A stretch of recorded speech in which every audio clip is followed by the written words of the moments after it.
नमस्कार। आज हम एक कहानी की गहराई में उतरेंगे जिसका नाम है मंदिर के बाहर का फरिश्ता।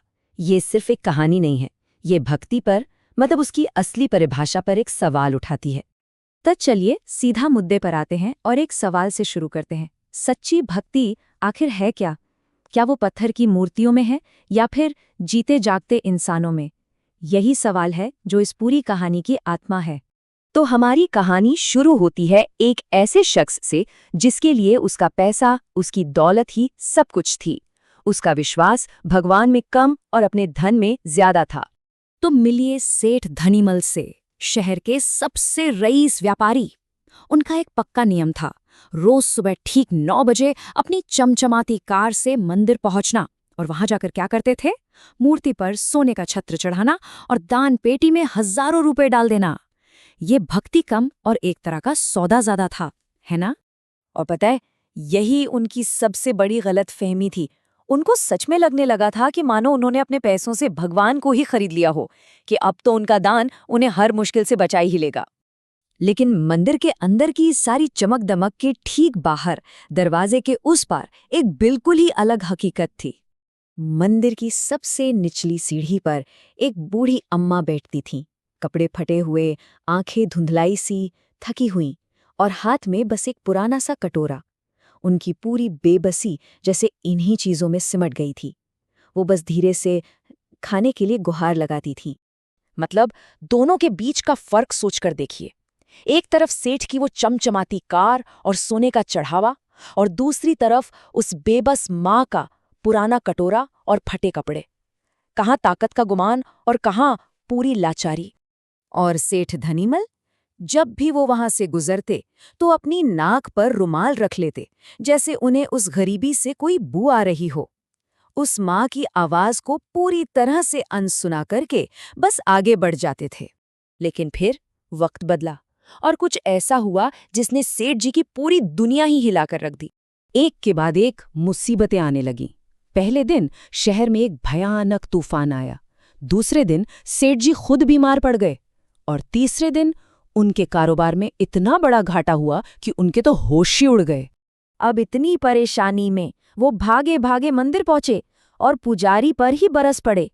मैंने इतना कुछ दिया है मंदिर में, फिर मेरे साथ ये सब क्यों हो रहा है? उनका गुस्सा और घमंड साफ झलक रहा था। पुजारी ने बड़े ही शांत भाव से जवाब दिया, और उनका जवाब वही इस कहानी का सार है। उन्होंने कहा, भगवान मंदिर के पत्थर में तब तक नहीं जागते जब तक वो आपके भीतर के इंसान में ना जाग जाएं। अब पुजारी की ये बात सेठ जी के गुस्से को शांत करने के बजाय और भड़का गई। वो गुस्से में तूफान में ही मंदिर से बाहर निकल पड़े। उन्हें नहीं पता था कि असली सच तो बाहर उनका इंतजार कर रहा था। पुजारी की वो गहरी बातें सेठ जी के पल्ले ही नहीं पड़ी। वो तो गुस्से में बड़बड़ाते हुए बाहर भारी बारिश में निकल आए। और तभी उनकी नजर उसी बूढ़ी अम्मा पर पड़ी। वो बेचारी ठंड से बुरी तरह कांप रही थी और कीचड़ में गिरी हुई थी। लेकिन पता है, इस बार सेठ जी को उन्हें देखकर घिन नहीं आई।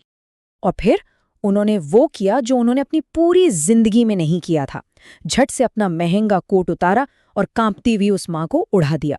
फिर उन्हें कीचड़ से उठाया, पास के एक शेड तक ले गए और उनके लिए गर्म दूध और खाना भी ले आए। बस उस एक काम ने जैसे सब कुछ बदल कर रख दिया। सेठ जी के अंदर कुछ ऐसा जागा जो सालों से मंदिर में पूजा करने पर भी नहीं जागा था। उस माँ ने जैसे ही गर्म दूध पिया, उनकी आंखों में एक अजीब सी चमक आ गई। उन्होंने सेठ जी का हाथ पकड़ा और बोली, जीता रे बेटा, आज भगवान ने मेरी सुन ली। उस माँ की ये शब्द सुनकर सेठ जी को जो एहसास हुआ उसे कहते हैं सुकून। एक ऐसी गहरी रूहानी शांति जो उनके लाखों करोड़ों रुपए भी आज तक नहीं खरीद पाए थे।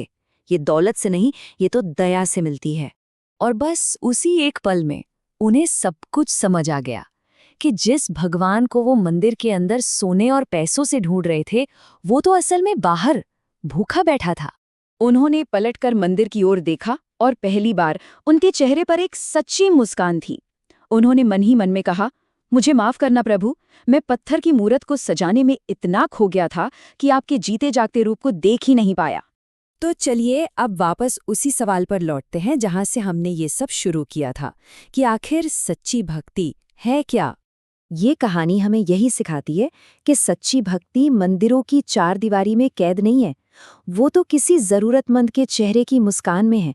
असली पूजा तो वो है जो किसी दूसरे के आंसू पहुंचते। और आखिर में ये कहानी हमारे लिए एक बहुत जरूरी सवाल छोड़ जाती है कि हमारे आसपास इस दुनिया में वो जिंदा मूर्तियां कहाँ हैं जिन्हें शायद आज हमारी सबसे ज्यादा जरूरत है।